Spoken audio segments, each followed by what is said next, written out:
Baloch यकजहती committee Jafar express पर हमला करने वाले दहशतगर्दों की लाशें लेने अस्पताल पहुंची।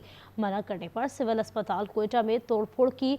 डीआईजी कोयटा एतजाज गोराया ने कहा कि बलूच यकजहती कमेटी सिक्योरिटी इदारों के खिलाफ प्रोपेगेंडा कर रही है और उनकी जानिब से ये भी कहना था कि कोयटा में डिप्टी कमिश्नर साद बिन असद और तर्जुमान बलूचिस्तान हुकूमत शाहिद रिंद के हमरा प्रेस कॉन्फ्रेंस करते हुए डीआईजी एतजाज गोराया का कहना था कि जाफर एक्सप्रेस पर हमले के बाद ऑपरेशन में मारे गए दहशतगर्दों की लाशें लेने के लिए बीवाईसी ने सिविल अस्पताल पर धावा बोला और तोड़फोड़ की। बीवाईसी दहशतगर्दों की वारिस बन गई है और इसकी आड़ में सड़कों पर धरना देकर अवाम की जिंदगी जीरन की गई।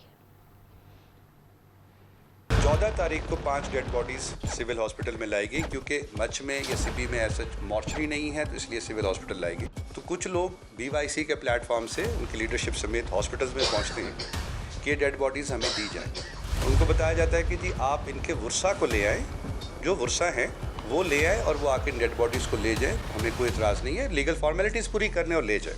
उन्होंने कहा इनके वारिस हम ही हैं और हम ही लेके जाएंगे। बीएलए का वारिस कौन हो सकता है, ये जवाब मैं आप पे छोड़ता हूँ कि बीएलए का वारिस कौन है।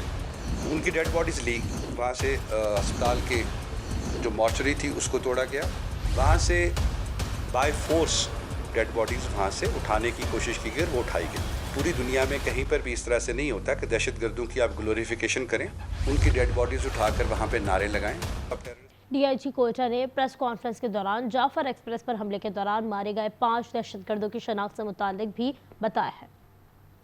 जफर सन ऑफ खुदादार जो कि कराची गरबी का रहने वाला था, जो इसके अंदर मारा गया, जिसको आइडेंटिफाई हुआ। दूसरा परवेज सन ऑफ याकूब, वो भी कराची का ही रहने वाला था। तीसरा आपका उसामा उमर मस्तूंग का रहने वाला था। चौथा इसी में अमाल नाम का एक लड़का था, वो भी मस्तूंग का रहने वाला था। वो ये दोनों जो मस्तूंग के लड़के थे इनको दफना दिया गया। 5वें डेड बॉडी की